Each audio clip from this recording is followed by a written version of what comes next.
Hello students, welcome back to physics class. Students, आज हम यहाँ पे बीएससी 6 सेमेस्टर के जो आपके न्यूमेरिकल क्वेश्चंस है बेटा, ये ध्यान से करना। ये मैंने आपके प्रीवियस ईयर क्वेश्चंस पेपर जो है आपके, उनके अंदर से जो न्यूमेरिकल्स आपके मोस्टली पूछे गए हैं, किन किन फैक्टर्स पे वो पूछे गए हैं, वो फैक्टर्स है आपके यहाँ पे। ठीक है, तो उनसे रिलेटेड मैं आपको एक बार रिवाइज करवाना चाहती हूँ।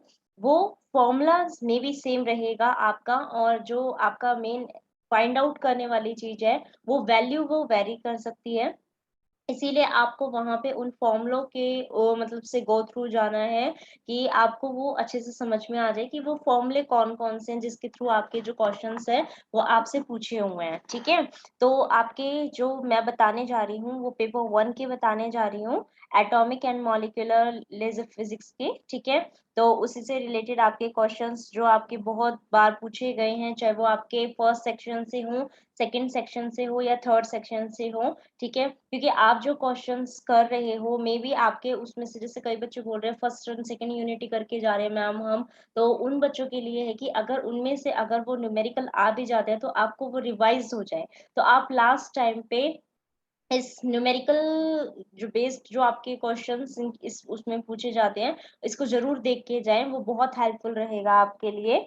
ठीक है, तो चलिए हम स्टार्ट करते हैं। सबसे पहले इसके अंदर है आपका जो क्वेश्चन है, सबसे पहले जो पूछा जा सकता है वो आपका है लैंडिस जी फैक्टर और मैग्नेटिक मोमेंट। आपको किसी भी टर्म का फाइंड आउट करना आ सकता है, तो इसके लिए आपको जी फैक्टर, जी कैसे निकालते हैं यानी कि लैंडिस जी फैक्टर का फॉर्मूला क्या है वो पता होना चाहिए, और मैग्नेटिक मोमेंट जो है आपका उसका क्या फॉर्मूला है वो पता होना चाहिए। तो एक एक करके फाइंड आउट करेंगे। सपोज आपके लिए इसके अंदर किससे पूछा हुआ है, 2d3/2। अगर आपको ये टर्म दी हुई है बेटा इसकी, तो अगर ये टर्म दी हुई है तो यहाँ से एल एस और जे की वैल्यू कितनी हो जाएगी, एल की वैल्यू तो डी की वैल्यू एस पी डी यानी कि 0 1 2, यानी कि एल की वैल्यू तो आपकी 2 हो गई है। ठीक है, यहाँ से ये किसकी वैल्यू है बेटा, आपकी जे की वैल्यू है। ठीक है, और यहाँ क्या होता है मल्टीप्लिसिटी, यानी कि 2s+1, 2s+1 2 के इक्वल है, यानी कि s किसके इक्वल है, हाफ के। तो यानी कि s तो हम जहाँ पे भी हमें जरूरत पड़ेगी हाफ पुट करेंगे, एल को हम 2 पुट करेंगे और जे की वैल्यू को 3/2 पुट करेंगे। ओके, तो अब बात आती है आपके लैंडिस जी फैक्टर की। तो जी फैक्टर का जो फॉर्मूला होता है बेटा आपका वो क्या है, 1 प्लस में J into J plus 1 plus में S into S plus 1 minus में L into L plus 1 upon में 2 जे प्लस 1। बच्चे जो गलती करते हैं वो इसके पूरे के नीचे जे इंटू जे प्लस 1 कर देते हैं, तो ध्यान रहे 1 अलग है, फिर प्लस में J into J plus 1 plus S into S plus 1 है। ठीक है, आपको ये भी कई बार फॉर्मूले में कंफ्यूजन हो जाएगी, s इंटू s-1 तो नहीं था, तो हमेशा ध्यान रहे इनमें हमेशा सारे के सारे प्लस है, सिर्फ आपका जो एल है उसके आगे माइनस है। ठीक है, तो ये टर्म क्या बन गया आपकी जी फैक्टर की, 1 प्लस जे इंटू जे प्लस 1 प्लस में S into S plus 1 minus L into L plus 1 upon में 2 जे इंटू जे प्लस 1। ठीक है, यहाँ पे अब हमें किस किस चीज की नीड है, एक तो एल की, एस की और जे की। तो मैंने सारी चीजें आपको बता दिया, एल आपका 2 है, एस आपका हाफ हो जाएगा। ठीक है, और आपका जे कितना है, 3/2 है। तो यहाँ से आपकी सारी वैल्यूज आपकी इवेल्युएट हो गई है। आपको जस्ट क्या करना है, अपनी उसमें टर्म में पुट करना है, और आपके पास जो लैंडिस जी फैक्टर है उसका रिजल्ट कितना आ जाएगा, 4/5 फॉर द 2d3/2 टर्म्स के लिए। ठीक है, ये टर्म आपकी वेरी कर सकती है, तो मैंने आपको फॉर्म भी बता दिया एल एस एंड जे कैसे निकालते हैं, फॉर्मूला क्या यूज होगा। ठीक है, अगर ये पता है तो फिर कोई भी टर्म दे दी जाए वो हमेशा निकल जाएगी। ठीक है, कोई दिक्कत की बात नहीं होगी। इसके अंदर वो कोई भी फॉर्म दे, आप ये नहीं देखोगे कि वो वैलिड है या नहीं है, आपको जस्ट उसके रिगार्डिंग निकाल के आना है आंसर। ठीक है, चाहे वो आपकी वैलिड टर्म हो या ना हो, जो उसने दे रखा है उसके रिगार्डिंग निकाल के आना है। ठीक है, और अगर कोई क्वेश्चन आपसे पूछा भी गया है, सपोज ये जैसे आपकी वैलिड है, अगर कोई नहीं भी होती तो कह रहा है वो कि एल एस और जे की वैल्यू बताओ, तो चाहे वो कैसी भी टर्म हो उसकी टर्म्स बस फाइंड आउट करके आ जाओ जो आ रहा हो। ठीक है, वहां पे वैलिडिटी नहीं देखनी हमने कि भाई ये आपकी वैलिड रह रही है, क्योंकि एल प्लस एस से लेके एल माइनस एस तक करके अपनी जे निकलते हैं, तो हमें ये ऐसा कुछ नोट नहीं करना, जो हमें वहां दिख रहा है जस्ट उसके बेस्ड पे बताना है। अगर क्वेश्चन एल एस जे की फाइंड आउट करने की है, या लैंडिस जी फैक्टर या फिर मैग्नेटिक मोमेंट निकालने का आ रहा है। क्लियर बेटा? ठीक है। इसके अंदर नेक्स्ट क्वेश्चन ये था कि हमें इसके अंदर क्या करना है, मैग्नेटिक मोमेंट बताना था।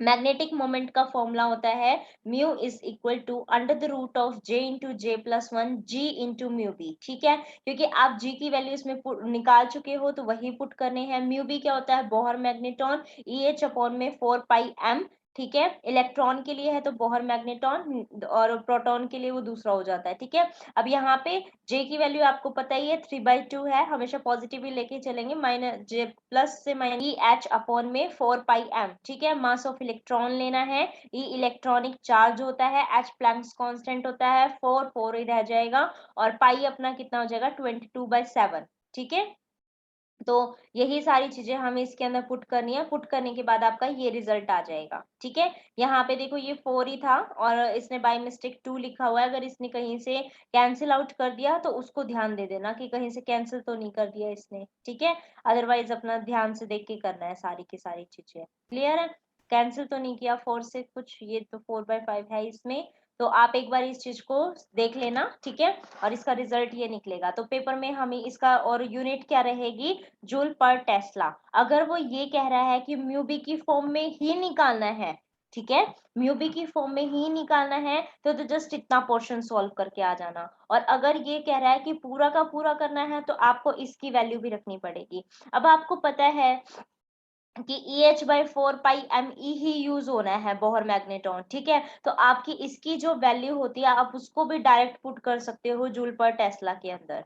ठीक है, और फिर बाद में अपने इस रिजल्ट को उससे मल्टीप्लाई कर देंगे तो वो पूरा आ जाएगा। तो आप पहले ही क्या कर लो, EH/4 पाई ME को सॉल्व करके रख लो और उसकी वैल्यू को ध्यान में रख लो कि ये कितना होता है। मैंने निकलवा रखी है ना। ठीक है, बोहर मैग्नेटॉन की वैल्यू आपकी इलेक्ट्रॉन के केस के अंदर जो निकलवाई हुई है आप डायरेक्ट उसको यूज कर सकते हो। ठीक है, नेक्स्ट चलते बेटा।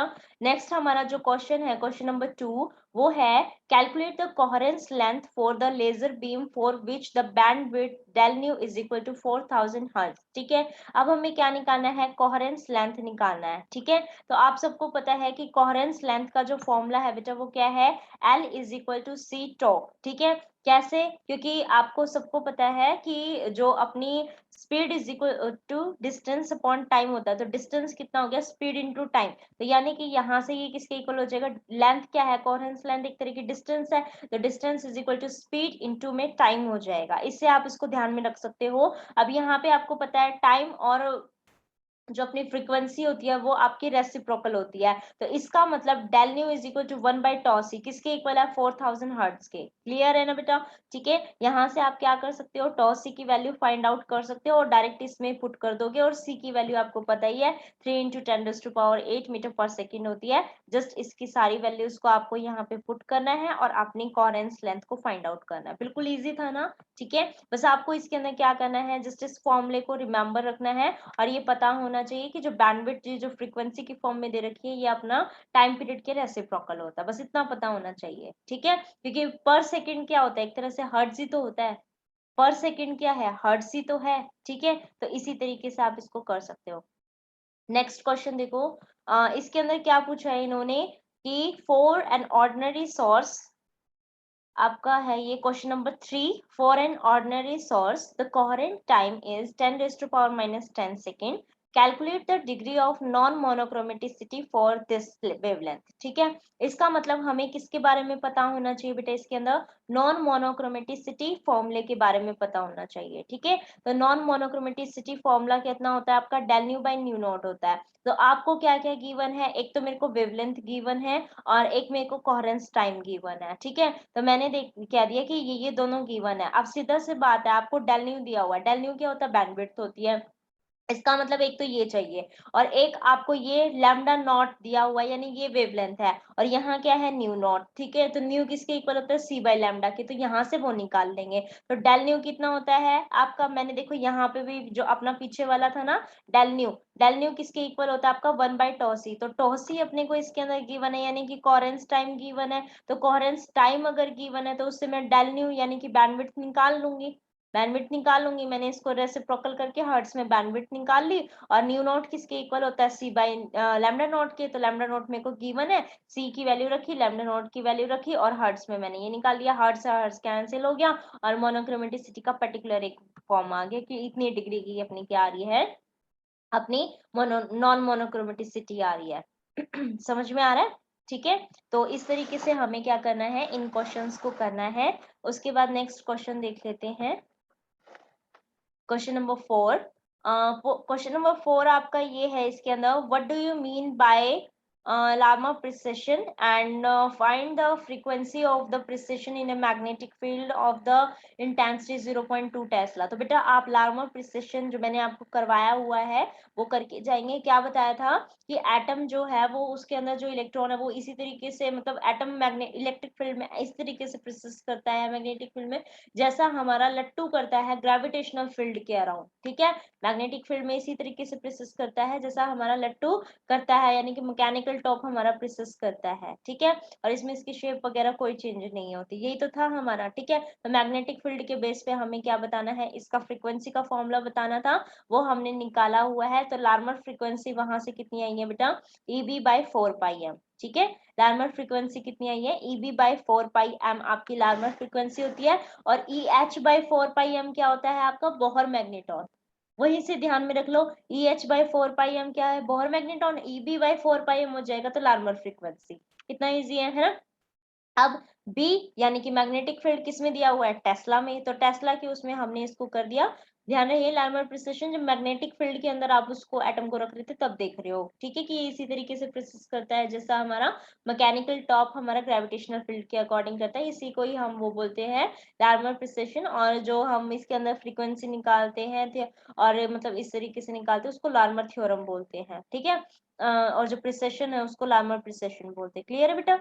अब यहाँ पे E तो इलेक्ट्रॉनिक चार्ज ही है, B मैग्नेटिक फील्ड है, 4π तो 4π रह गया, M मास ऑफ इलेक्ट्रॉन है। तो हमें सारी चीजें पता है, बस B ही हमें चाहिए था इसमें कि कितने मैग्नेटिक फील्ड में करवा रहे हैं हम इसको। तो मैग्नेटिक फील्ड इन्होंने दे दिया कि 0.2 टेस्ला है, जस्ट हम इसको पुट कर देंगे। और अब सीधी सी बात है, फ्रीक्वेंसी है तो या तो हर्ट्ज में लिखोगे या फिर पर सेकेंड।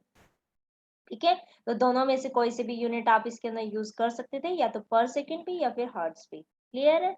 यहाँ पे आपका फोर्थ क्वेश्चन इस टाइप का आपसे पूछा जा सकता है। एक आपका इसके अंदर है सेकेंड यूनिट से जो आपका रोटेशनल कांस्टेंट है या फिर आपका जो वाइब्रेशनल है, ठीक है, उस स्पेक्ट्रा से वहां से भी आपका क्वेश्चन अराइज हो सकता है। बेटा यहाँ पे जो सबसे ज्यादा इंपॉर्टेंट आपको ध्यान देने वाली बात है ना, ये देखना है कि वो सीधा आपको देना क्या चाह रहा है। अब देखो यहाँ से इसके अंदर क्या कहा है इसने कि rotational line of diatomic shows separation of this. ठीक है, आपको इसके rotational constant B find out करना है और moment of inertia find out करना है। ठीक है, तो इसके अंदर ध्यान रखो कि यहाँ से देखो आपका 2b यानी कि जो आपका भाई यहाँ जो रोटेशनल लाइंस है, तो रोटेशनल लाइंस तो आपको पता है टू बी कांस्टेंट आ रही है, इसका मतलब हर जो सेपरेशन है वो 2b का है। तो यानी कि सेपरेशन उसने कितना दिया है, 8 सेंटीमीटर। तो हमें एक तो क्या निकालना था, रोटेशनल कांस्टेंट। तो यहाँ से b तो कितना आ गया, 4/सेंटीमीटर आ गया।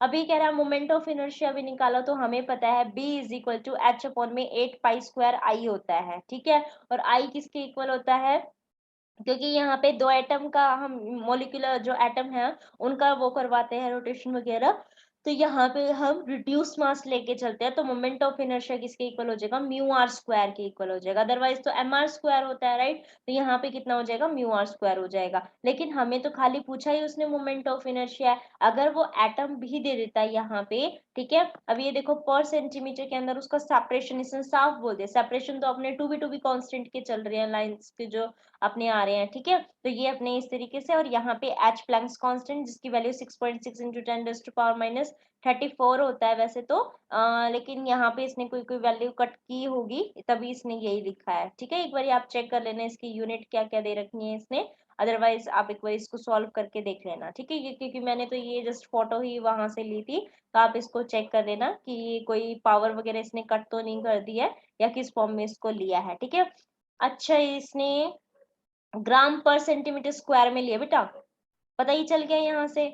अगर भाई क्योंकि इसने सीजीएस उसमें ले लिया, ठीक है, अपनी जो यूनिट होती है वो अपनी किस में 34 किस में होता है अपना ऐसा यूनिट में होता है। ठीक है, और ये किस में सीजीएस उसमें ले लिया, तो वैसे ही चेंज हो जाना था ये। ठीक है, तो चेंज करके इसने इसमें लिखा है और सारी वैल्यूज हमें पता था।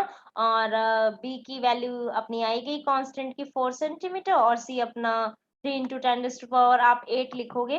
ठीक है, अपनी स्टैंडर्ड तो वही है 3 इंटू 10⁻8 मीटर पर सेकेंड। अगर नहीं बता रहा है तो हम वही लेंगे, अपनी मर्जी से 10 नहीं करना, ठीक है। तो आप वही लेंगे और अप्रोक्सीमेट जो है अपना सीजीएस में आंसर निकाल के आ जाएंगे, ठीक है। तो बेटा ये क्वेश्चंस आपके थे जो मैंने पूरे उसमें सर्च किए थे कि क्वेश्चंस कौन कौन से अराइज हो सकते हैं, ठीक है। एक बच्चे से मैंने लिया था तो वहां से ये क्वेश्चंस मेरे को मिले हैं। तो आप इन पे अपना फोकस बनाएंगे, होप आपके लिए बेनिफिशियल भी रहेगा। Thank you for watching this video and please इसको ठीक से करना क्वेश्चंस को, ठीक है। कोई मिस्टेक नहीं करके आना, पेपर को बिल्कुल आराम से ध्यान से करना है, ठीक है। लेकिन जो डेरिवेशन क्वेश्चंस हैं उनके अंदर आराम से करना है, और जो आपके हैं क्वेश्चंस जो जिनमें डेरिवेशन नहीं है, जो स्पीडली करने वाले हैं, उनको प्लीज स्पीडली करना, ठीक है। Okay, thank you.